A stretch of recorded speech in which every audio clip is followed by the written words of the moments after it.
Rektor, anak-anakku semua, gini, malam hari ini kita waktunya kan bagaimanapun sangat sempit untuk tema yang sangat besar. Jadi kita harus memilih apakah kita akan mendiskusikan mengenai pendidikan nasional, polisinya, regulasi-regulasinya, baik di wilayah yang paling bawah sampai perguruan tinggi yang sekarang departemennya berbeda, termasuk ketidakadilan yang menimpa kampus kita ini dan seterusnya. Ayo belajar kita awal banget. Pak, pendidikan Pak Muzamil, ini kan Anda semua kan kata jadi guru ya, jadi pendidik lah pokoknya ya, di wilayah manapun pokoknya jadi ini produksinya adalah manusia-manusia pendidik. Kalau manusia pendidik itu kalau di Quran apa Pak? Kira-kira Pak? Pendidik. Kalau di Quran satunya murabbi. Oke. Murabbi kata dasarnya dari Rabbun. Jadi Allah sebagai Rabbun. Jadi awak menendungo ya Rabbi, itu berarti Anda ngomong kepada Allah sebagai pendidik, ya. Pengasuh, ya, pengayom, gitu ya. Ya. Oke. Wilayahnya namanya rububiyah. Prosesnya tarbiyah, ya. Mekanismenya apa, torikotnya, ya. Metodologinya namanya tarbiyah. Terus wilayahnya namanya rububiyah. Ya, oke. Menurut ya. Makanya ada fakultas di UIN, fakultas apa rek? Tarbiyah, dari kata Rabbun, ya. Wilayahnya rububiyah, tarbiyah itu adalah mekanismenya, tarbiyah. Oke, sekarang kita catat tarbiyah, Rabbun, rububiyah, ya, gitu ya. Sekarang koncone ndek kene cek ero. Dadi nek irung kudu ro pipine, kudu ro mripate ngono ya. Ya ta gak? Kon nek belajar irung gak ro nggone irung, engko kon gambar wong keliru kan kok. Ya, jadi irung harus dipahami bahwa dia harus berada di antara dua pipi dan dua mata, betul enggak? Bayangno kok unggahno sak senti lak wis medeni wong. Nggih ta mboten? Apa meneh udel kok dalek kene. Jadi semua harus pada ruang dan waktunya yang tepat. Oke. Sekarang Pak, tarbiyah ini kalau melihat proses pendidikan manusia dalam arti yang selengkapnya, itu kan ada gradasinya. Ono arek bayi sing gerabak-gerabak sik, rodok rodi sik. Ya. Itu apa kira-kira yang paling balita? Tadris ya. Tadris. Kelengkapannya? Jadi lembaganya itu madrasah. Terus pelakunya mudarris. Ya, mudarris. Yang dilakukan tadris. Ya, tadris itu belajar. Ya. Nek ke dalam?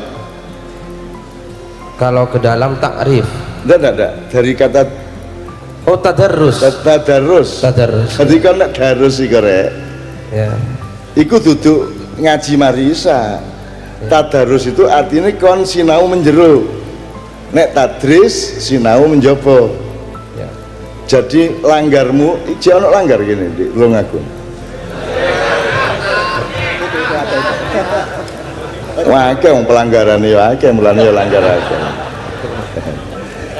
Oke ya, tadris, tadarus, oke. Ya. Jadi itu tingkatnya cuman mengenali gitu ya. Ya. Jadi bayi itu jemok. Bayi ero agak bedane geni karo banyu.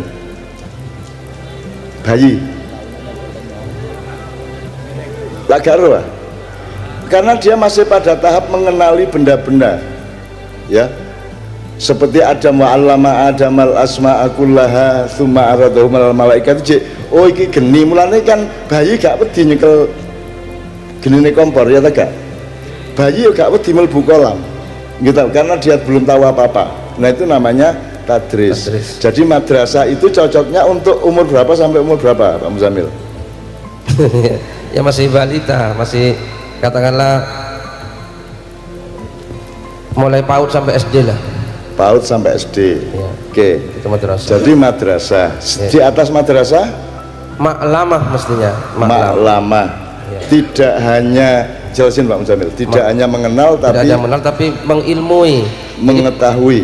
Prosesnya adalah taklim gurunya disebut muallim, muallim, orangnya melakukan proses ta'allum, muta'allim. ya orangnya muta'allim, prosesnya ta'allum, untuk mencapai ilmu itu ta'allum, yang mengajar ta'lim gitu ya. Jadi dia tidak hanya kenal oh iki godhong, oh iki lemah, tapi wis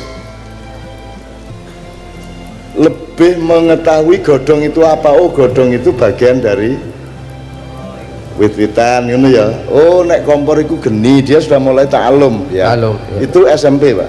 Mestinya SMP SMA lah. Oke. SMP SMA? Ya. Ya oke, SMP Ya, oke. SMA. Ya. Berarti di atasnya Mestinya di atasnya itu ta'rif. ta'rif. Ta'rif gitu ya. Ta'rif itu mestinya perguruan tinggi lah. Ta'rif, dan lembaganya mestinya bukan madrasah lagi, tapi ma'rofah. Ma'rofah. Ma'rofah. Jadi universitas itu ma'rofah. Ma'rofah. Apa bedanya taklim sama ta'rif, Pak? Kalau taklim kan lebih kepada otak gitu ya, kemampuan intelektual saja, tapi belum ada proses internalisasi, bagaimana merefleksikan apa yang diketahui ke dalam dirinya sehingga bisa memunculkan output yang lebih arif, karena orangnya itu nanti menjadi orang yang arif, gurunya mu'arif gitu ya, karena ada proses refleksi tadi gitu ya. Oke. Lah kok saiki di Indonesia iku SD ya madrasah, SMP ya madrasah, SMA ya madrasah, iku ya apa asal usule? Ya. Lah kok wis SMA kok jek madrasah iku lak Bali ta kudune. Ya. Kudune duduk madrasah. Betul. Karena pemahaman epistemologis dan lugawiyahnya ternyata tidak teliti. Ya. Madrasah itu sebenarnya adalah tingkat yang paling dasar, sekolah SD itu madrasah. SD. Nggak usah madrasah ibtidaiyah, ya madrasah. Ya.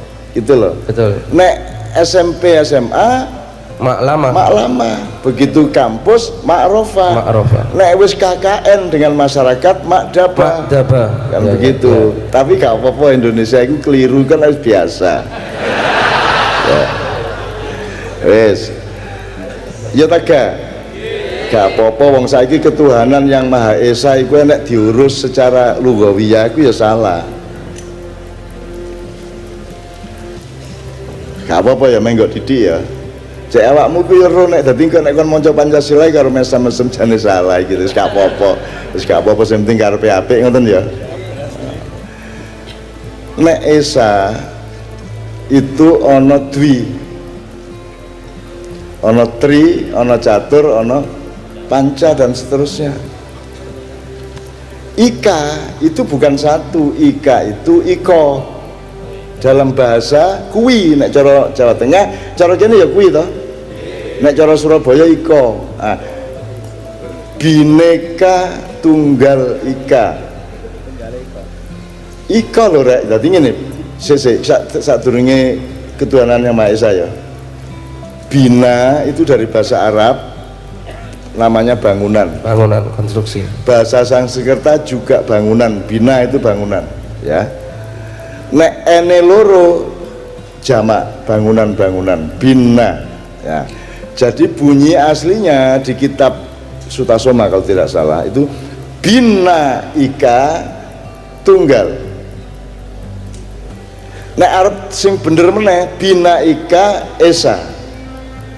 Bermacam-macam bangunan suku, agama dan semuanya itu menyatu menjadi satu esa. Jadi bineka esa ngono jane.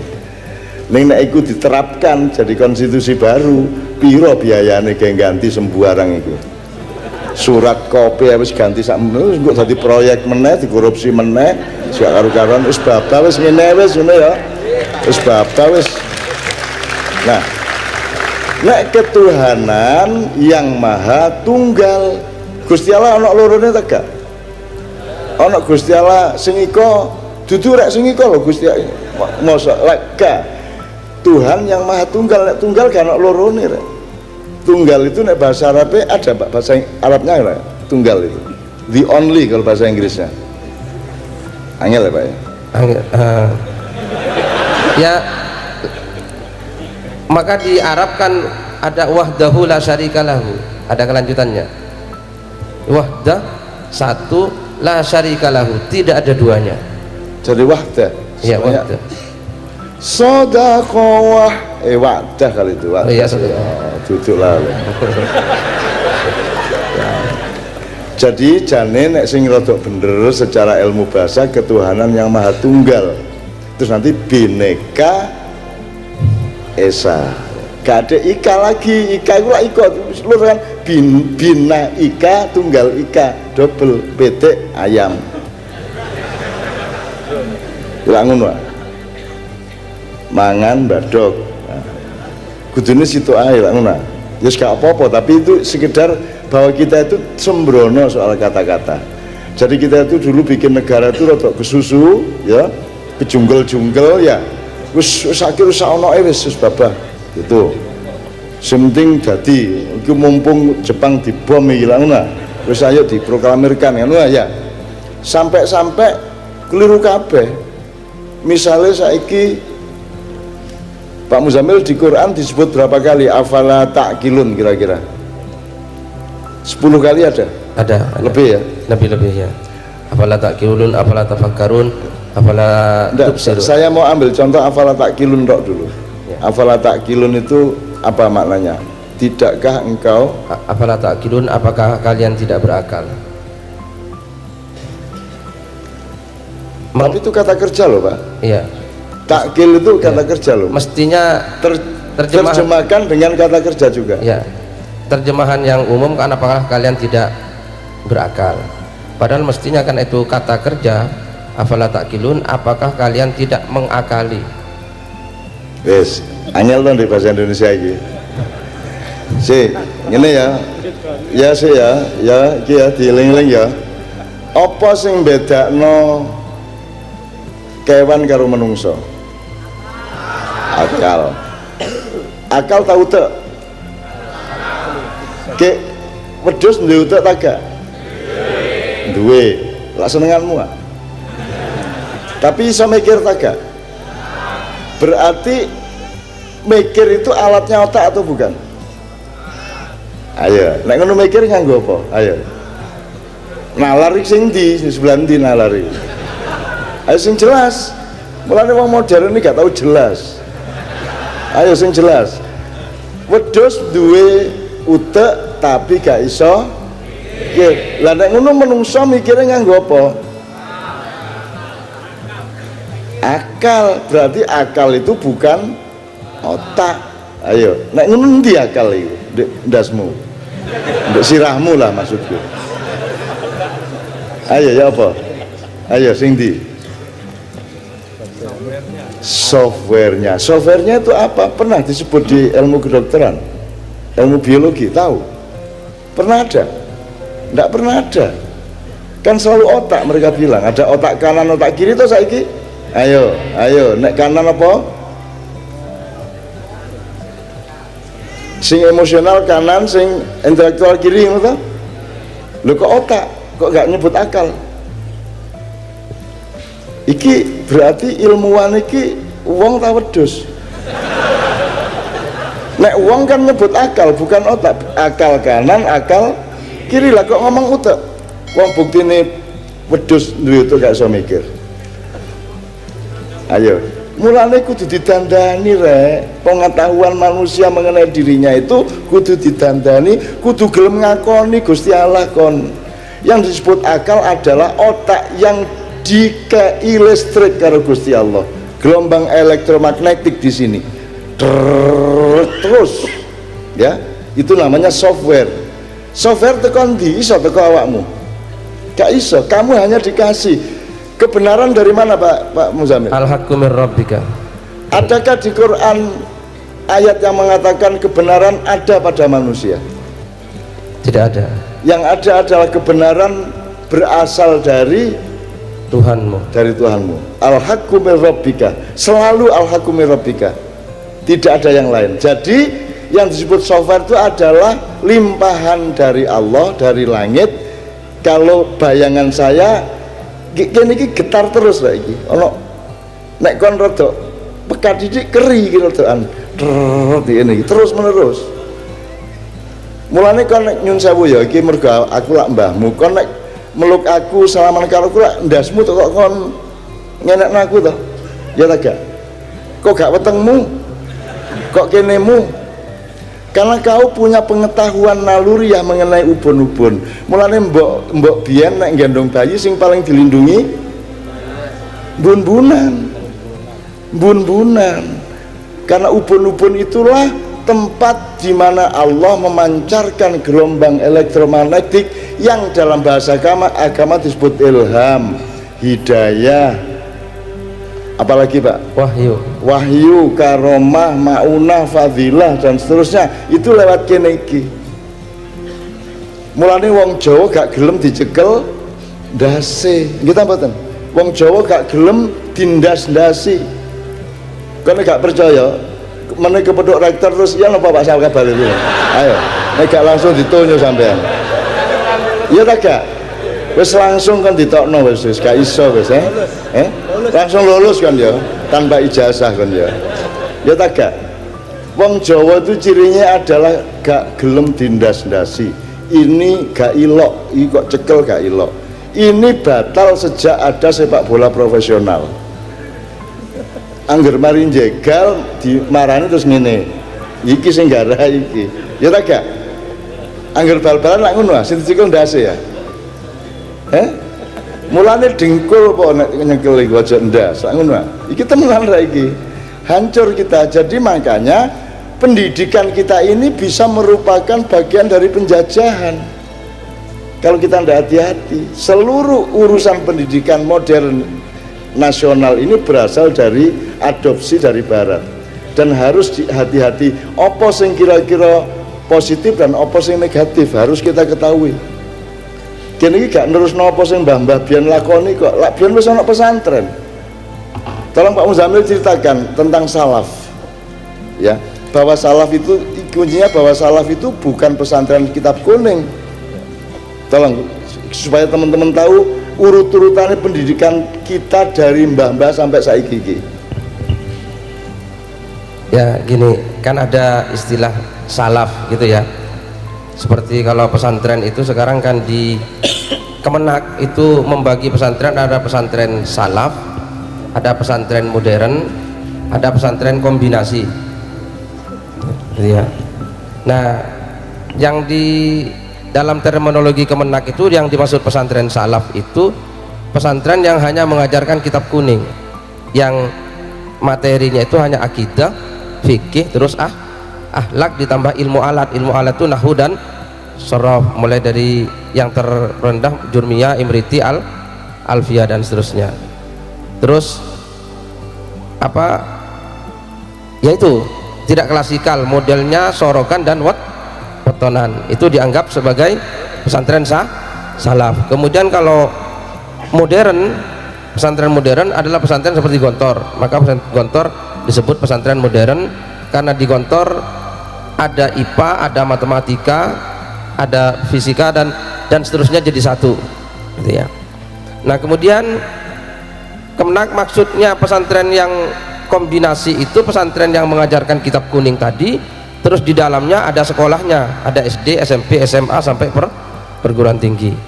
Nah ini sebetulnya kan jebakan gitu ya. Istilah modern dan salaf itu jebakan. Terus kita menganggap sekolah itu lembaga pendidikan modern, kemudian kalau pesantren itu lembaga pendidikan apa? Tradisional, ya apa enggak? Ya apa enggak? Loh kalau modern itu maju, hebat, top gitu ya. Kalau tradisional tuh kuno, arti ketinggalan zaman. Nah kan gitu ya. Padahal sekolah itu dari mana? Sekolah itu kan dari penjajah. Ya apa enggak? Sekolah itu ada sejak ada Belanda. Sebelum ada Belanda orang belajar di mana? Pesantren. Nah itu ya. Nah kira-kira orang sebelum ada sekolahan, orang Indonesia sudah bisa matematika enggak? Bisa dong, ya kan? Bahkan sebelum ada pesantren, zaman Mojopahit sudah bisa perang, berarti kan sudah bisa teknologi, bisa bikin tombak, bisa bikin kapal, bisa segala macam kan, mesti sudah belajar matematika. Ada contoh yang ya, sangat gitu tidak ya. bisa dilawan oleh orang modern, yaitu Candi Borobudur. Candi Borobudur. Kon itu ngentok kon gak iso. Aja meneng gawe kon. Ya. Ya. Itu matematika, fisika, presisinya segala macamnya itu melebihi kemampuan arsitek-arsitek zaman sekarang. Ya. Jadi ojo pisan-pisan kon ngarani mbah-mbahmu iku goblok terus dapurmu iku pinter. Ini ya rek ya. Ojo bagusi ya rek ya. Wis ngene wis. Tulungagung ini kota yang bahkan lebih moncer daripada Kediri, ini maju banget Tulungagung. Gedung-gedungnya banyak. Ya, tepuk tangan ya. Saya aku takon. Tulungagung, Surabaya, Jakarta. Borobudur itu sudah 14 abad dan utuh. Tetap berdiri tegak, tidak miring, tidak ya apa. Aku takon, sing kira-kira 14 abad meneh iku ndek kene iki gedunge jek ana iku sing endi? 14 abad loh. Jadi mau coba Borobudur itu dibikin bersamaan dengan hidupnya Rasulullah di abad itu sama. Selesainya kita diresmikan kira-kira waktu Khalifah Umar ya. Jadi itu bareng dengan peradaban sini dengan Arab pada waktu itu, dan itu lebih hebat daripada kita sekarang. Kon gak iso kon gak kayak Borobudur, gak iso belas detailnya pun tidak bisa, makronya pun tidak bisa.